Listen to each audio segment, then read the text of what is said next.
நீங்க எல்லாரும் சேர்மன் மாணிக்க வாசகம் நடுநிலைப்பள்ளி மாணவர்களா? இவர்கள் அனைவரும் சேர்மன் மாணிக்க வாசகம் நடுநிலைப்பள்ளி மாணவர்கள் தேவக்கோட்டையில சிவகங்கை மாவட்டத்துல இருக்காங்க. இன்னைக்கு இவங்க ஒரு தமிழ் பாடல் படிச்சிட்டு இருந்தாங்க. நம்மளும் இவங்களோட சேர்ந்து ஒரு அழகான தமிழ் பாடலை பாடுவோமா? பாடலாமா குழந்தைங்களா? பாடலாமா? இந்த பாடல் தலைப்பு பாத்தீங்க அப்படின்னா விண்ணில் வீடு கட்டலாம். பாடலாமா? லா லா லா லா லா லா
அன்பான குழந்தைகளோட அழகான பாடல்களோட வேறு ஒரு பள்ளியில சந்திக்கிறேன்.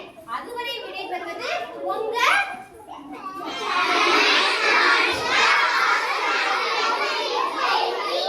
சேர்மன் மாணிக்க வாசகம் நடுநிலைப்பள்ளி மாணவர்களோட உங்கள் உஷா மேடம், டயட் காளையார் கோவில், சிவகங்கை மாவட்டம். நன்றி குழந்தைங்களா.